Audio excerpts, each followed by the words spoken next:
Hi y'all! So I'm currently at a hotel because my cousin's sister got selected for our entrepreneur competition. Really complex and smart people stuff, but anyways, she got a complimentary stay because the competition venue is right downstairs and she brought me as her plus one. She's already gone back home now, like she's got another competition for tomorrow, so I'm making the best out of this hotel room. I asked you guys on my Instagram a couple of days ago, or depending on when I'm gonna upload this video, maybe a while back. I'm gonna be answering all of your questions in this video, but before I start, let me give you guys a little tour of this room. So here we have the entrance to the hotel room, and there's a little sink in this area. I think it's not very considerate if two people are traveling together and if one party wants to wash their hand, whether early morning or maybe after peeing at night, they're gonna wake up their partner up. Plus, if you're gonna wash your hand, you're gonna need towels, and there is no towel racks over here. Like, this is only for hanging your clothes. Here we have my really messy clothes, which I don't really want to show you guys.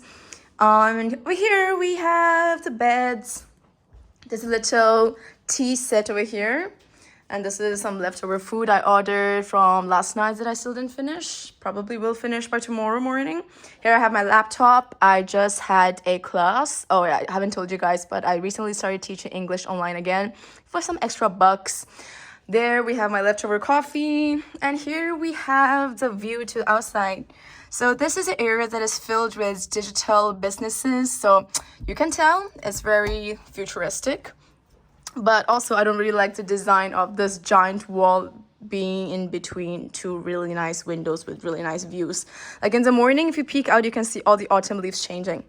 Anyways, that's it for the room. And now back to our Q&A. So the first very obvious question that everybody wants to know is, how do you travel for cheap? Now, I don't think a lot of people realize, but you don't really need a lot of money to travel. Like, as crazy as that may sound, I don't exactly have a set method I use for all of my travels, but I have gathered a lot of tips and tricks along each trip that has helped me to kind of save more money. I've already talked about a lot of these tips and tricks on my Instagram and on my TikTok, but I thought of this gathering every piece of information I have into one big video so it's easier for you guys to find. So number one tip is use apps to find cheap flights. So apps such as Kiwi or Skyscanner, they always have promotional deals, and you can also filter out your location, your budget, which are the cheapest places to travel from your current location, etc. So let's say, for example, your company gives you 10 off days from January 1st up until January 10th, and you want to travel for 5 of those days. Now, what you can do is test out different dates on the app to see which one has the cheapest flight. You can easily check 1st to 6th, 2nd to 7th, 3rd to 8th, and you can just compare the prices and see when would be the best time to travel. Now, to elaborate on my previous point about your location being really important, so those apps will always recommend the best destinations to travel from where you're currently based in. And that's a key factor when you're planning trips and saving money. And if you have a small amount of holidays, then that could save you a lot of flight time as well. So let's say you're currently based in UAE at the moment. If you have 5 holidays, it's more practical to travel to Lebanon or Saudi than to travel to the States and fly all the way back, because that would probably consume 2 or 3 days of your holidays already. Number 2 tip that you guys already know is I prefer to stay at hostels when I travel. Now hear me out. I know that hostels can bring a lot of people a lot of concerns, but that's why it's very important to read the reviews on each place. Don't go to a place blindly just because you see the price is very convenient for you. If you see somewhere that is $3, think to yourself, like, why is it $3? What makes it that cheap? What am I compromising?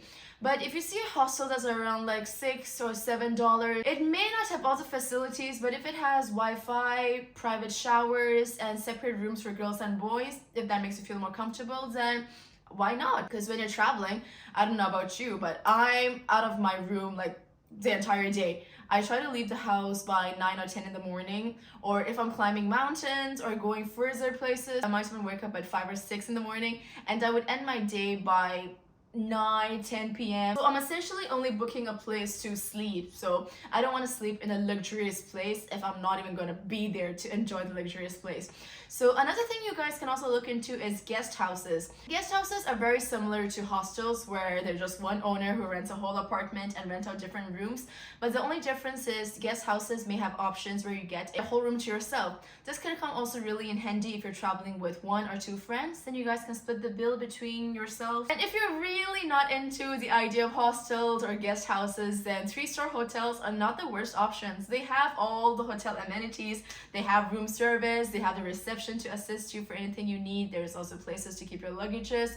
And the only things is they might not have fancy swimming pools or gym that you would need in a 4 or 5-star property, but hey, again, you don't really need those when you travel. Like, tell me who goes to the gym when they travel anyways. I don't go to the gym when I'm at home. Number 3, cut prices on transportation. When I travel, I try to use public transportation as much as possible.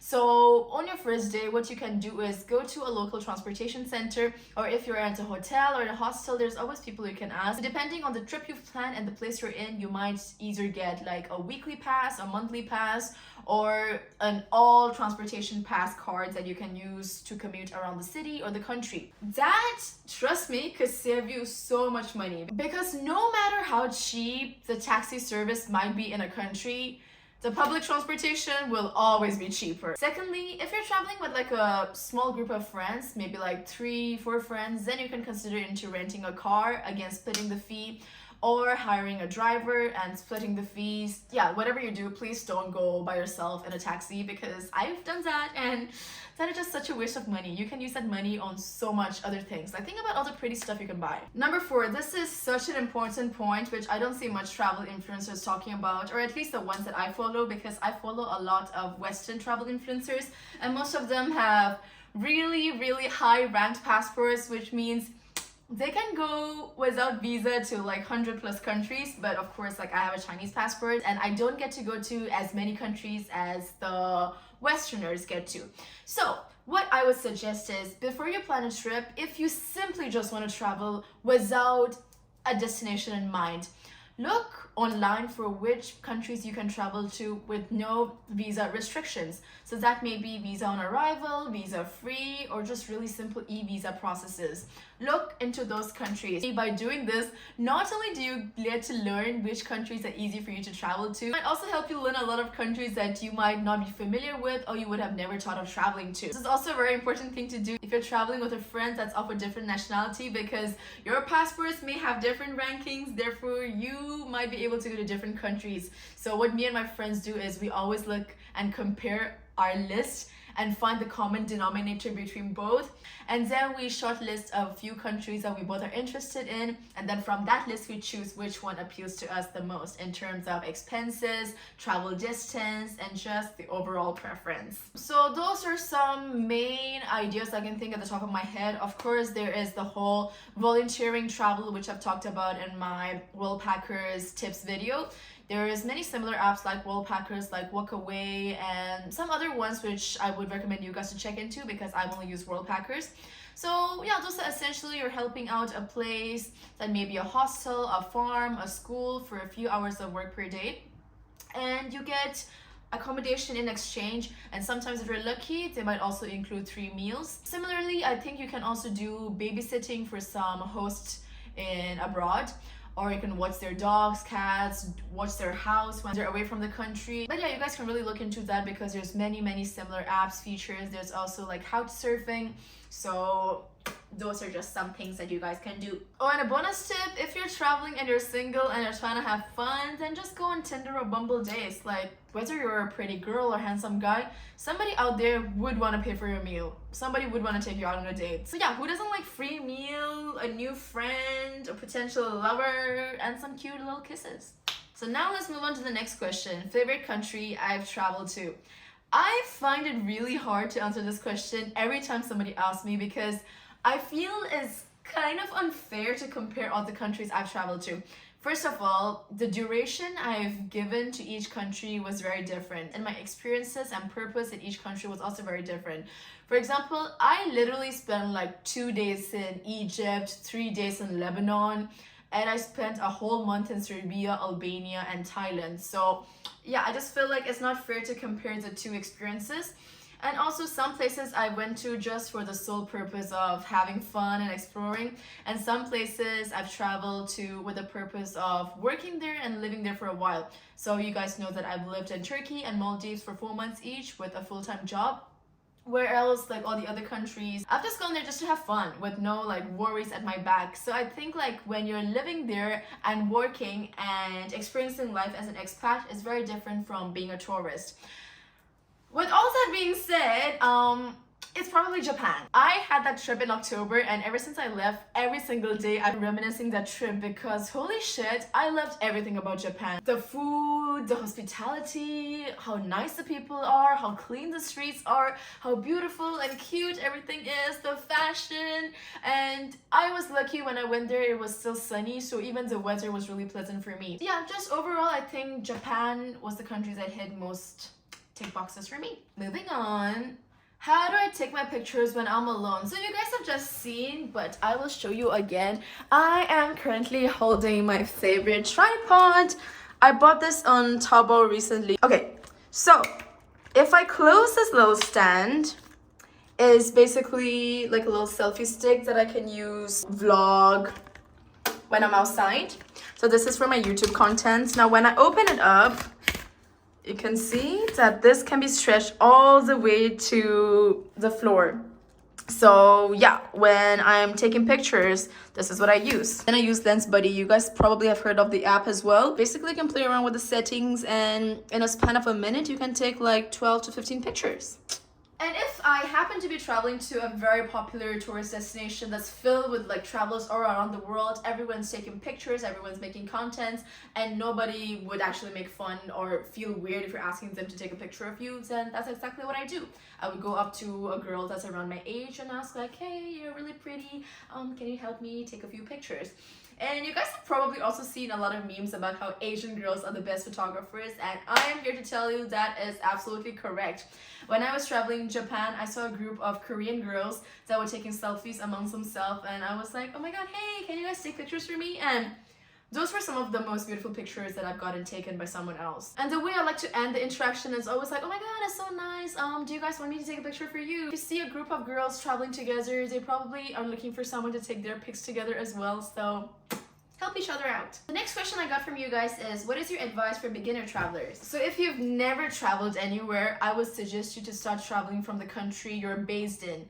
So whether that's your hometown or a country you're currently living in, try to explore all the nearby cities that's around you and test out what you feel comfortable with. See if you're somebody who likes more of like the luxury, the type of vacation holidays, or if you're into just adventures and exploring and you're okay with compromising a few facilities here and there. See if you're someone that likes to go for a hike, see the sunrise, and just feel the nature breeze, or if you're someone that prefers the nightlife more when you travel, maybe meet new people at clubs, bars, and just converse with people. So figure out what type of traveler you are, because if you don't have a rough idea of what type of traveler you are, then it might be difficult for you when you first travel to a foreign country. Now, of course, this is not a case for everyone. Some people just adapt quicker than others, but it's always good to have an idea of what your preferences are when you go into something new. And if you feel a little bit awkward in your first trip traveling to different cities by yourself, then you know that your first trips might be better with a friend, and eventually when you get comfortable with traveling around, then you can do solo trips on your own. And of course, for beginner travelers, I would recommend you to learn a few phrases or at least a few words of the country that you're going to if they don't speak English in that country. It's always nice to be respectful and celebrate other cultures, and I think any locals would really be happy to hear a little bit of their local language coming from a foreigner's tongue. And of course, the most important tip, make sure you pack everything, whether that's all your travel documents or your day-to-day items. In the past, I've made a mistake of not carrying my toothbrush and toothpaste on a small trip because I thought like every hotel's provided those. But the hotel I chose unfortunately did not have a toothbrush. They had a small toothpaste but not a toothbrush. So I was like, I'm staying here only for 2 days, so I ended up just brushing my teeth with my fingers. So yeah, don't let social media fool you. I might look like I'm having a great time on my trips, but deep down, only I know I brush my teeth with my fingers, and now we know that too. Okay, so that brings us to the last question for this video, and that is, what is my next plan? Where am I going next? What is happening and all that?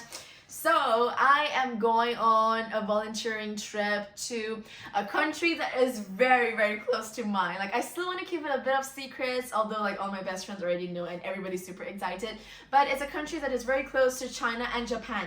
I think like that is all the giveaway I can give you guys. Like, there's one very obvious answer, and this one is also a hostel opportunity, but it's lesser work hours than my previous experiences. And yeah, I'm very excited to be making new friends again. I love meeting new people, and I have a feeling that I'm going to be meeting new people from new countries, and I'm going to be celebrating Christmas and New Year's also in that country. I don't know still if I'm gonna get my New Year's kiss this year, but we'll see. This also means that this is my 4th year spending New Year in a different country. So 2022, I spent it in Turkey. 2021, I spent it in Dubai. 2020, I spent it in Bahrain. So this is gonna be my 4th year, 4th country. This is gonna be fun. But that's it for now. Thank you for talking to me, guys. And I'm gonna watch something on that giant ass TV over there because it's not every day I get that. Bye!